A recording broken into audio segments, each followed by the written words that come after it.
Dragons? It is your girl Lindsay here at The Spine Bookshop with another episode of The Spine Bookcast.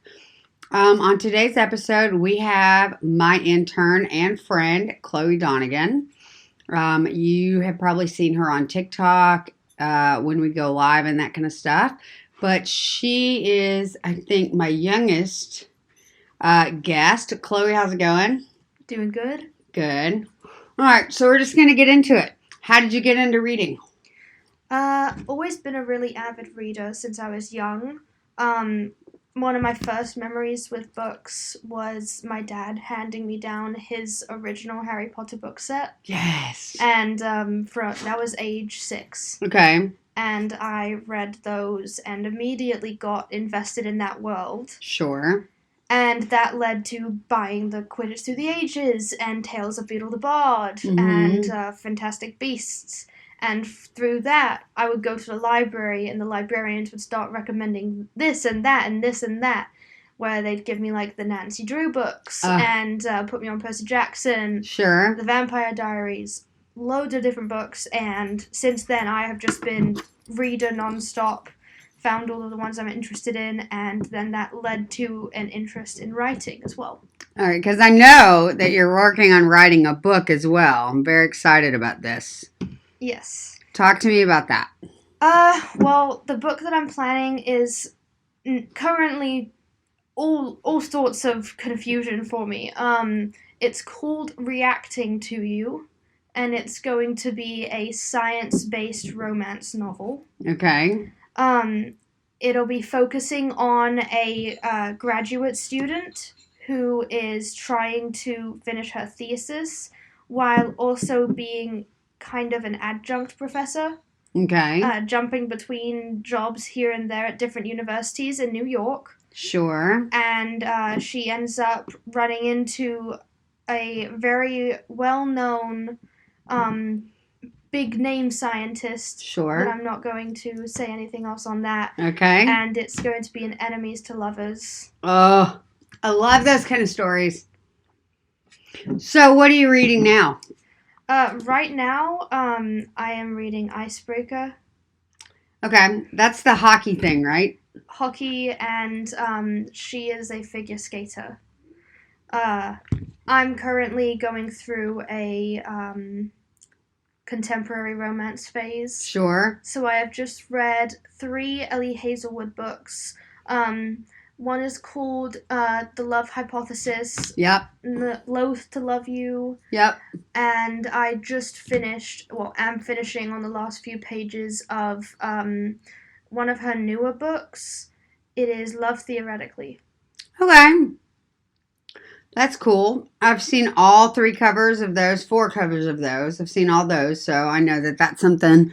She's one of those authors that has become very well-known in, I think, the last couple of years. She started on AO3. Yeah. And I love AO3.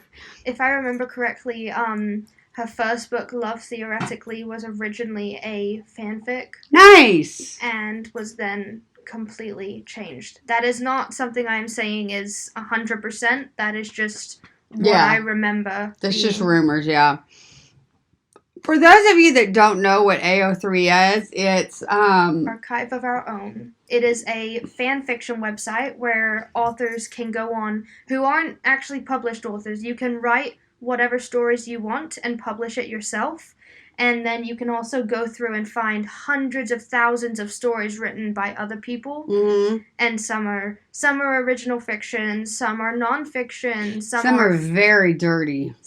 It is not something I recommend to go on if you are under the age of 13. 18. Well, yeah.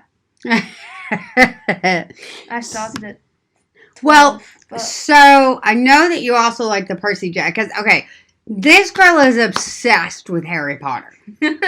Like, absolutely obsessed. But you're also obsessed with Percy Jackson. Yes, and Narnia. Yeah, all of the fantasy stuff. Twilight and The Keeper of the Lost Cities. I don't think I've read those. Who's that by? I really wouldn't know off the top of my head. Okay. But I have many, many different series. I have them all on my bookshelf. My bed is actually my bookshelf, and each cupboard underneath is a different book series. Love it. So is there a series out right now that you're reading that you haven't had made, that hasn't been made into a movie yet, that you want to be made into a movie? The only one that I would have said would have been the Percy Jackson series because of the fire pit that the first attempt at the movie turned into. Everybody I know hates that movie. It's really bad. It's not a bad movie.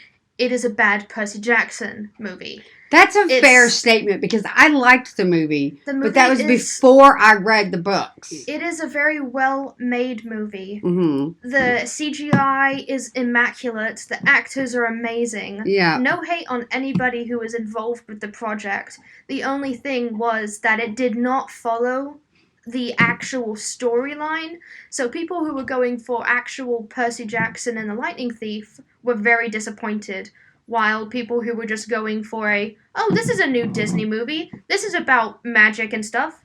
That's cool. That's kind of where I came into that. But I will say that since reading the first and second book, I now agree with you that was, again, what you said, no shade to anybody involved in the movie, but it was definitely not the books. Yeah, Logan Lerman did a really good portrayal of the character. Oh, yeah, he's amazing. Had Percy been the character he was portraying. Well, and I also like the TV series better. The TV series is amazing, and you can go chapter to chapter and everything is accurate. I'm really excited to see how that ends up, and I am counting down the days for Series 2 to come out. What's your favorite scene out of the series? Probably, I would most likely say it would be emerging into Camp Half-Blood. Yeah. Over the hill and actually seeing it for the first time. Sure. But I also really enjoyed the bathroom scene, which was the first actual visual of his powers. Sure. As Percy, King of the Bathroom. I loved that little bit of the book in the actual story and was so excited to actually see it happen. And they actually portrayed it so well. I love the scene in the bar with his mom. I do too. Where she orders like the milkshake or the drink or whatever, and the dad, but they don't actually look at each other. Mm-hmm. Oh my God, it's so heartbreaking. I felt so bad for both of them because I wanted them both to be able to, like have that moment, but they didn't get it. Well, luckily, I've read every single book in the series. Well, don't spoil it because I've only read the first two. I'm not spoiling. I've read every single book up till his final two books, which are currently the Senior Year Adventures, the Trials. I think it's like Chalice of the Seven Gods and another one. Yeah, I'm about to start reading those. I've read all the way, and while I wasn't happy reading through it with a lot of the things, I'm very happy with where it's ended up. I hear that from a lot of people. That's really funny. The Lost Hero series was heartbreaking until, even the last book was awful, but it closed up well. And obviously, I thought that was the end. Yeah. And then suddenly we get Trials of Apollo, and that has Percy in it throughout. Mm-hmm. It's not focused on Percy. Don't expect him to be in it very much, but he's just like I'm here last minute and now everything's going to be fixed. Oh, wait, no, I just destroyed something else. That's funny. And then he's gone and released a new series, the Senior Year Adventures. I think that's funny, though, that he can do that. That's incredible world building. It's also, I didn't expect it, but I started reading Percy Jackson when I was 12, when Percy started. Sure. He started in middle school. Mm-hmm. I believe it was 6th or 7th grade. And now his current books, he's actually being written right now as a senior in high school, and I am currently a senior in high school getting to read the Senior Year Adventures. And I've never gotten to experience that with a book, because all of the other books I've read have been out long before I was the same age as the characters. Harry Potter was like that for me in that I was still in college when it started. And I had graduated and was married when the last book came out. So I got to grow up a little bit with Harry Potter. Mm-hmm. It was it's really interesting.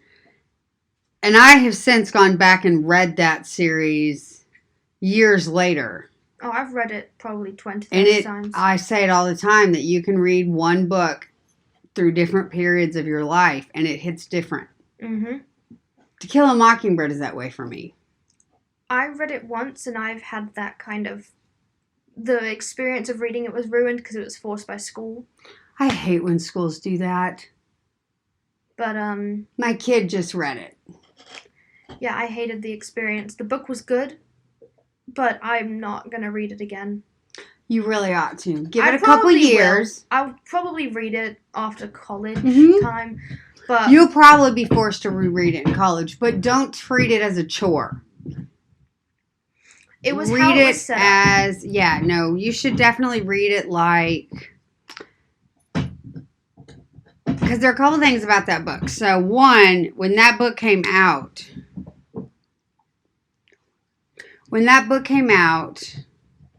it was the only book she'd ever written, and her friends donated money so that she could not work, so that she could write it.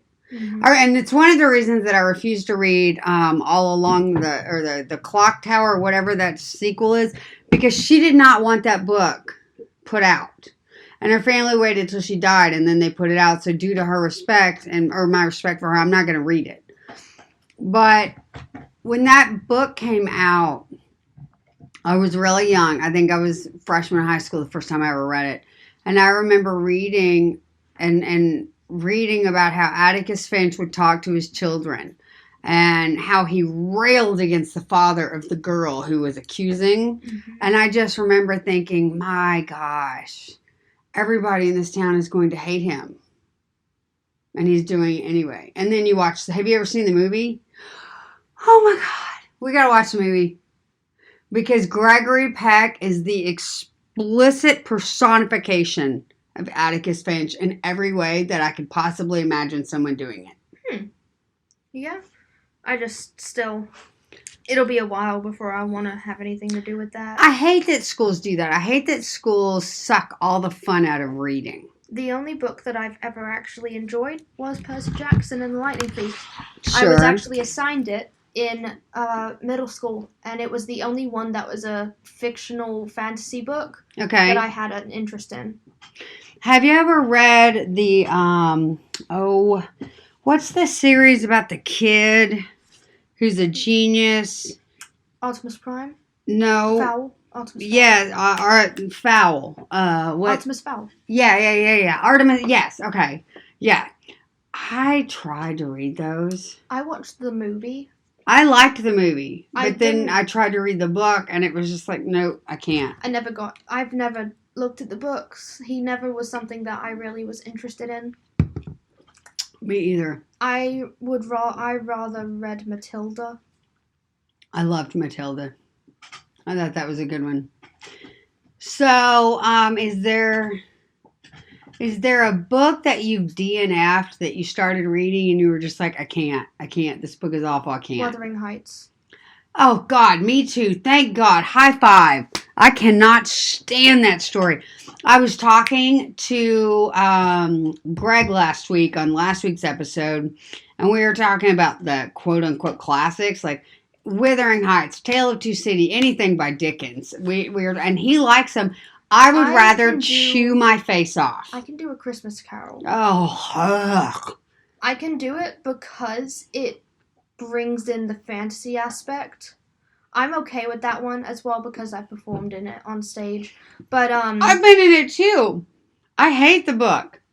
I actually enjoy the book, but I don't like most of his books. I think my problem with that time period of writing is that they were paid by the word, so every single word is just so much, and it is a pain in the butt to read it, and it's agony to read them, and I hate that because the stories are good on a movie. My brain skips over the excess words. Yeah. I guess yours focuses in on them. Mine tends to read every single word. Mine will look over like a full sentence and it'll just glaze over like, and then he decided that he wanted to da-da-da-da-da. My brain will just see, he did this. But it makes it easier to go through things. I think a lot of my problem with a lot of those characters, though, is I don't like a lot of them. Mm. There's a lot of those characters from that time, like Wuthering Heights, or Great Expectations is another one. There's not one character in that book that I would want to read about. They're all, oh my God, they just, yeah, it's terrible. Another one that I DNF'd was Insurgent, the end of the Divergent series. Oh yeah, that book sucked. Didn't finish that one. Do you want me to tell you how it ends? You're going to be really unhappy. No, I don't care. Also, this is gonna be a really guilty, never said this. I did not finish the end of The Cursed Child. I haven't started it yet. I've heard it's very good. I wasn't happy with some of the way that it was going because I think that it was written so far after everything that even J.K. herself wasn't writing as accurately to the original characters. I've seen the movie. I know how it ends. Wait, there's a movie of The Cursed Child? No, it was a fan film. Okay, I was like... a fan film. Wait, what? I've seen a fan film, and then it's on stage. The Cursed Child is on stage. I saw it on stage. See, I haven't seen that on stage yet. So I'm aware of how it ends. Don't tell me. I'm not saying anything, but I was just unhappy with the writing style because I'm also a theater kid. Me too. And the way that they were laid out, as it's said to be in script form, that's not exactly... It's like they were trying to write a book, and the book was just in the script's form. It wasn't accurate to how a script is written, and I guess that just drove me crazy. Well, and I think a lot of problems with a lot of that, too, is that J.K. Rowling herself is problematic anymore because of some of her public comments about people and just the things that she did and said. It makes it really hard for me to support her in any way. There was one I think it was one line. One line in response to something, and that was, my favorite part because it supported Hermione, which is Draco and Hermione together. I'm sorry, what did you call it? Hermione. Hermione. The ship name. Okay. I can kind of give a of what was said that led to that. Okay. Hermione was being bossy. Of course she was. She was bossing around Ron because of stressful things that are happening that I'm not talking about because that's spoilers. Mm-hmm. And Draco, for some reason, which I'm not going to say, happened to be in the same house as them along with Harry and multiple other people. Mm-hmm. And while Hermione was being bossy, she was snapping at Ron, turned and snapped at Draco about something, and basically he said that he would let her boss him around all day. Well, I know! There you go. This was written in the book. It is in the book. Hermione could have happened. Well, okay. All right, so let's have the debate. That is my dog beating on the table. She supports me. Oh, Lord. All right, so let's have it out. Who do you think Hermione should have ended up with? Draco. Why? Because, sorry, I am being attacked by a large, very cuddly dog. In my opinion... Did she just lick my laptop? Yeah, she just licked your laptop. Okay. In my opinion, I feel like, one, Ron and Hermione was forced. Some people say Harry and Hermione should have gotten together. And, I don't think so. In my opinion, that is like brothers and sisters trying to be together. Sure. Nope. Y'all chill out. Lindsay has dogs that really, really like people. And they have literally no understanding of personal space. They're fighting. Like, at all. I swear to God, if you start biting each other in the face again. Y'all quit. Let them play. I don't care. You're going to get banished downstairs. Anyway, just let them play. It's fine. We can edit that out. I'm not going to.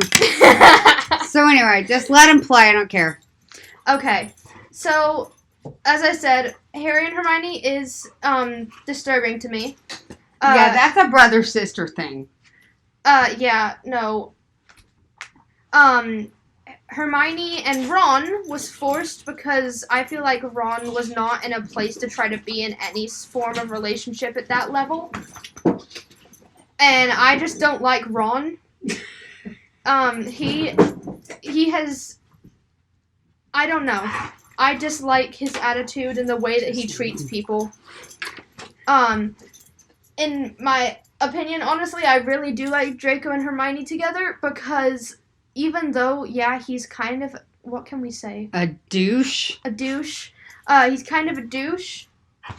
At the same time, at the end of the Battle of Hogwarts, we do see that he would have made the right decision. No, he didn't, because he walks over to Voldemort and gave him a hug. Voldemort hugged him. He stood still as a stick, but here's the thing. Had there been anyone on the side of Hogwarts that he was close to, or could have even just simply put a hand on his shoulder, or said, no, Draco, Somebody stay. did. Who? Oh, I can't remember. I'll have to go back and read it. Like, he was just as adult as everybody else. And he had every availability to say no, just like everybody else. He didn't have anyone who tried to stop him. That's the thing, though. He felt that he had nobody on the Hogwarts side, and his mother was on the Death Eater side. Ugh. I don't think his mom was on the Death Eater side after a while. Because she saved Harry. She wasn't on their side, but she was over there. And she said, Draco, come. Yeah, and then they promptly left. They got him to safety, but the thing is that had there been someone over on Hogwarts' side, he would have made the right decision, because he hesitated for a while before going. Yeah, and I think that had more to do with the fact that he went to his mother. Yeah. Than he so much went to the dark side. Because he didn't do it until his mom said, Draco, come. I think that the one thing that I've always loved about the Harry Potter movies is that both Harry Potter and Draco Malfoy were both saved by the love of a mother. Mm-hmm. And the fact that she ended up in Azkaban, though, which is awful. Ah! What? Don't tell me that. You've read the series. Yeah, but I didn't know that Draco's mother ended up in Azkaban. Anyone who was ever a Death Eater confirmed, except for the children that were forced. Were oh, yeah, I don't Azkaban. remember that.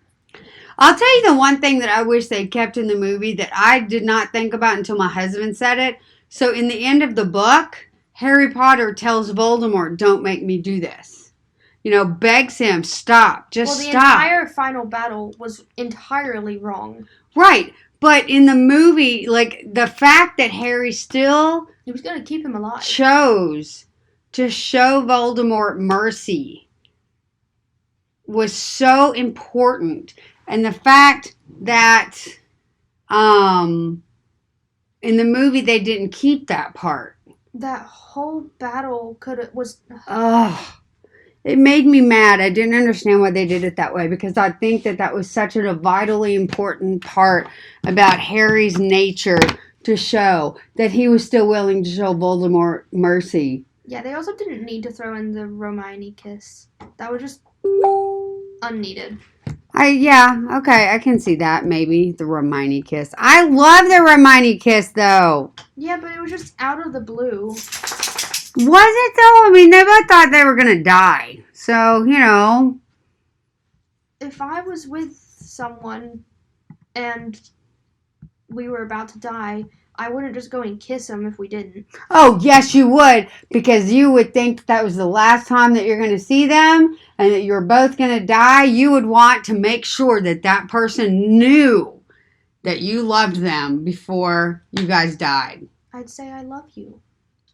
Yeah, sometimes words don't do it. Anyway. I'd just hug them and say I love you. Oh, goodness.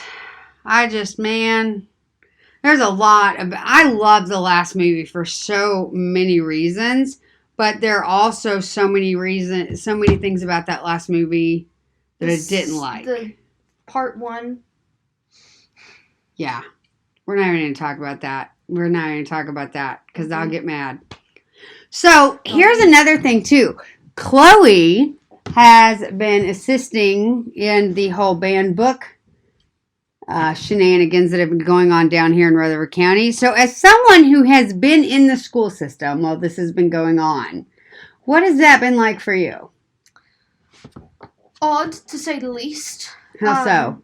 I was a library aide with the librarians at my prior high school, and luckily for me, I didn't have to experience ever taking books out of children's hands directly as it happened, but I do have contacts who are still in the system, and I have been informed that while I thought the people taking them from kids' hands was a joke, it's not. It absolutely was not. I have multiple different friends who have told me that certain librarians that I'm not going to name have been made to come forwards and actually retrieve books from kids' hands who were sitting reading them in the library. Yep. They had to go up and say, I'm so sorry you can't finish this. I have to take it.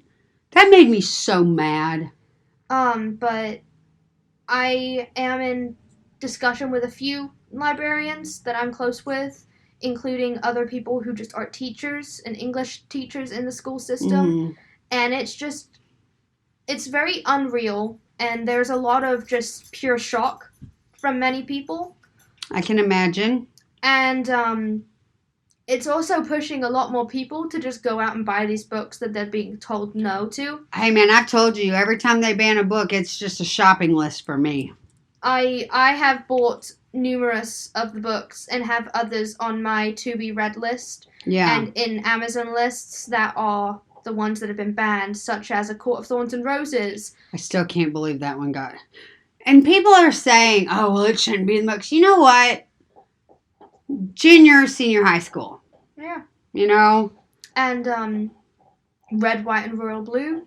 Oh, God, that book is so good. Also have that one in my library.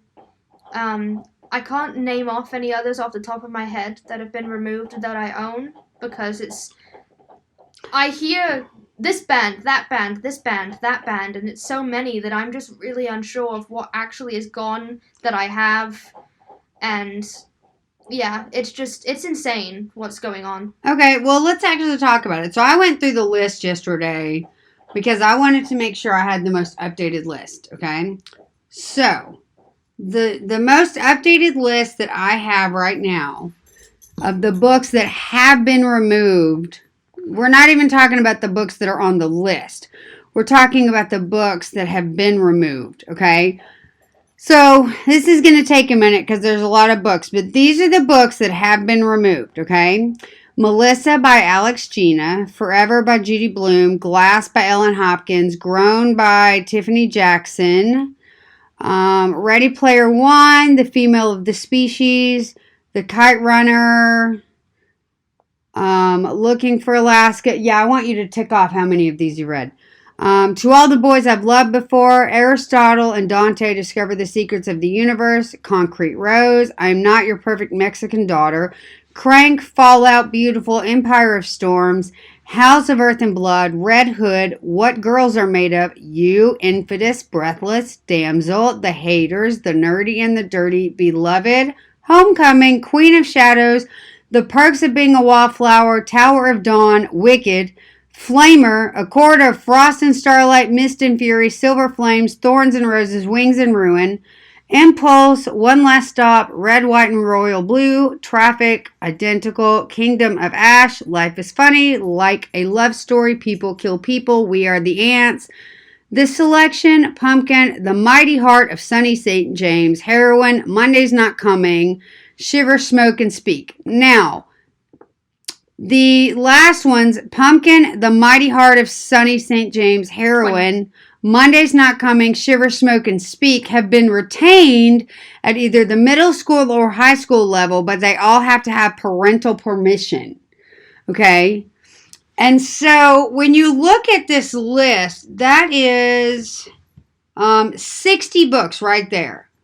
Then you probably have another 134 that are on the chopping block to be removed. I know for a fact I have read 20 of those. There's multiple that are in my to-be-reads. Sure. I mean, the Selection series is insane. Oh, it's so good. I own it. I do too.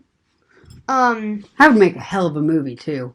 I really don't know why they haven't made it a movie. I think it would make a great series. It really would. But, yeah, I own probably about 15 of the 60. Mm-hmm. Mainly because a lot of them are things that I would only start read like the past year and a bit because I'm senior in high school, which is around about the point that you probably want to read those because some of them, like a 12-year-old probably doesn't want to read, but it doesn't matter if they want to or not, shouldn't be banned. This is the thing though, is why don't they trust the librarians to build a curriculum?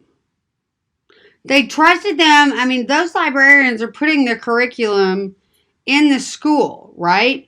So why would they sit there and tell those kids and the librarians, frankly, that, hey, we know that you've spent all this time working on all this stuff, but yeah, we're going to disregard everything that you said, not trust your judgment at all, and we're just going to do this anyway.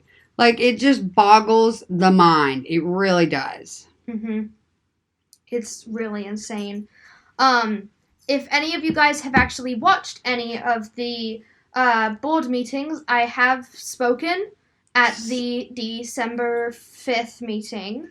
I've spoken at several of them. Yeah, I did My speak. facial expression. Yeah, we're creating a Lindsay cam. Oh, God. We are creating Lindsay cam, which is going to be just compilation videos of all of her reactions. Apparently my face has subtitles. It does. Yes, it does. I just think that's hysterical. I was unaware that my face was doing that. And until some of you guys pointed that out, and I've gone back and since watched it, and it's very much like a I have been requested to sit one seat over so that the speakers will stop blocking my face. Yeah. It cracks me up. I'm sorry. That just makes me giggle. It's understandable. And here's the thing. I'm concerned because I'm going to be moving to a different place in the autumn, and they're having just as many problems, if not more. Are they really? It's Florida. Oh, yeah, okay. I'm thinking England, not Florida. Sorry, yeah. Florida's a dumpster fire. No, I'm going to England in like 4 to 5 years' time. Yeah, okay. Or like moving over there in 4 to 5 years' time. But I'm going to Florida, and there's just a heap loads of problems that are occurring, and I'm just really concerned about what may be about to happen, especially with current times. Oh, God. I just, and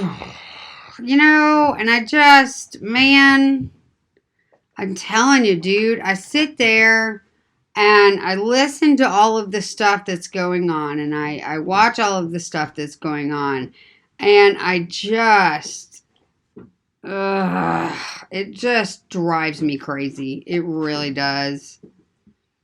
It makes me insane. It's infuriating to watch.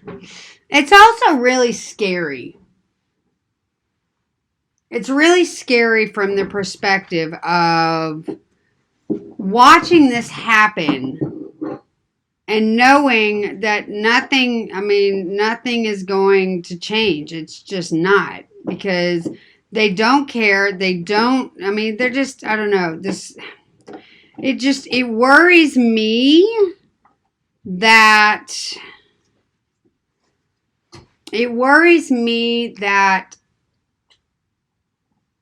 rights are being systematically eradicated. Yeah, it's just. I'm hoping that with time it'll improve itself, or that it'll all happen and then reverse itself. I don't know what's going to happen. Well, I don't think that it helps a lot. What did Matt say on Friday or Thursday at the meeting? Something about how he's not really at all surprised about any of it because we're all sitting there. What did he say? We're all sitting here supporting a rapist in the White House anyway. I'm sorry, that comment made me laugh so flippin' hard. God, that was funny. And apparently the expression on my face was absolutely hilarious. Is Chopper banging this thing? Yeah, Chopper, our dog, is banging the bone into metal chair legs. Yes. And now I'm blocking it from hitting. He's so funny. Nope. But yeah, I know we want to cause a racket, but we're not causing a racket. My dogs are nuts. That's just really all I know to say about it. My dogs are insane.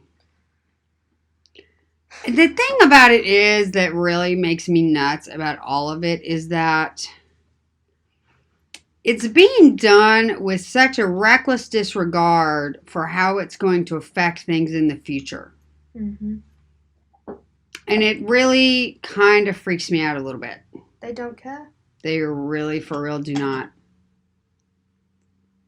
They're just pushing their agenda, and if it doesn't match their agenda, they don't care about it. And like what Michael said last night about how, what was it he said? It was something about... There was a lot of things said. No, it was something about what he said last night about how oh God, what did he say? Something about how if he thinks it's bad now, they're just getting started. Wait till see what he's going to do over the next 4 years. And that scares the crap out of me. Yeah. It's bad. I think it's going to be bad. I hear a lot of people saying that nothing bad has happened. But there's already been an insane amount of occurrences. Mm-hmm. I mean, people are having to tell each other to be careful. Yep. Warning each other that ice is going down the road. I've had multiple things where I've seen on Instagram on notes, people saying, hey, everybody, be careful. Don't go out your houses right now. Ice is about. Yeah, I think that's terrible. That blows my mind that we're at that. And everybody, and I keep telling people, you're worried about this not affecting stuff. The minute that they're done going after the minute that they're done going after school libraries, public libraries are next, and they've already taken some out. Mm-hmm. And then they're going to start going after physical bookstores and what have you. I guarantee it. I promise you it's going to happen. Yeah, Barnes & Noble is going to start getting restrictions on what they're allowed to sell in different states. And it's really not good. No, it's terrible. It's really bad. But, I wonder if they're going to make a movie about all of this when it's over. The years after COVID-19? Yeah. Because I know that they've written some books and they've made some movies about Trump and that kind of stuff. So I'm really curious about how all of this, I'm curious to how this is all going to come out. You know what I mean? Mm-hmm. Yeah, it's scary. Yes, very much so. Okay, so tell me again what book you're reading now. I am currently reading Icebreaker. Okay. And what's that about? Well, I am only a My little dog bit- wants attention. I'm only about a page and a bit into it because I started it earlier. Okay. But what I know is that it's about figure skating and hockey, and something occurs to where hockey and figure skating have to share a rink. if anybody from my generation will remember the reference, toe pick, you'll totally get that reference. There's a movie about a hockey player that can't play hockey anymore and an ice skater who needs a partner. So they start working together, and there's a whole montage of him trying to learn how to use the toe pick on his ice skater shoes as opposed to his hockey shoes. And so she skates circles around him, and every time he face plants, toe pick. And she's such a bitch about it. But it's really, really good. Oh, yeah, but it's really funny. The movie is really fun. And I can't remember what the movie is. Somebody remind me. But yeah, there's a whole montage of her, sloosh, sloosh, toe pick, shoosh, shoosh, shoosh, toe pick, shoosh, shoosh, shoosh, toe pick. And the look on his face. It's just, I'm about to murder you. I'm going to stab you with a toe pick. Yeah. That's so funny. I get it. So what else do you love about reading? I like it when I get to completely create the world inside of my own head. Okay. That's one of the reasons why I can't read comic books, because they draw it for you. And okay, so you don't like comic books. I did not know that. It draws it for you, and then what's in my head starts fighting with what's on the page. Okay, I didn't know that you didn't like those. I don't know what it is, but something about me, I can't look at comic books without it clashing, because I try to create it inside. Okay. And then that both kind of like fight against each other, like, well, they described it like this, so why is this like that? And this isn't the right color. I mean, this is meant to be that color, and da-da-da-da-da. Okay. I don't know. I enjoy getting to create the world inside my head, and the ones that I like the most is when I did create the Harry Potter world inside of my head, and then getting to watch the movie and how actually accurate it was. Okay. So that's what I really do like about reading. Okay. I love that you can turn your brain off. Yeah. Well, it's really hard. I can't. It's really hard sometimes for me to turn my brain off. And when I can't do that, it makes me crazy. And so books help me do that because I overthink. I am a serious, ridiculous overthinker. And yeah, it's a problem. I mean, I'm an overthinker, but I just I can't turn my brain off when I read books. I just have a lot of thoughts in my head that aren't just about the regular day. Sure. For once. And it's a relief. It's a very, very big relief. I get that. But I do enjoy, I also really enjoy just getting to look at the covers of books, because a lot of the time covers themselves tell a story. Yeah, I'm a good cover junkie. I really am. Absolutely love them. I love a good cover. Oh, I love a good cover. I will more likely buy a book based on a cover than I will before I'll read the back. I know. You ought to hear the podcast episode with Krista where we had to yell at the dogs at one point because they were barking to go outside. So him knocking the bone against the table, that doesn't surprise me. There's nothing. That's... Welcome to podcasting with dogs. It's brilliant.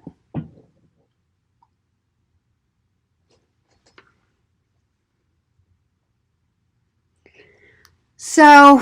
I wasn't making the face. I was making the face at that price. Oh, yeah, no. So, I want to thank you for coming on to the podcast today. We are almost out of time. It's always really interesting talking to people and finding out the things that they do and don't like about books. I really love that. I get it. I wish I had enough time to actually really talk to people about books, but between everything else in my busy life, it's like books. Yeah, books are for the evening when I'm about to fall asleep. Yeah, for sure. Well, guys, thank you so much for tuning in to another episode of the Spine Bookcast, and we will see you next week. Bye-bye.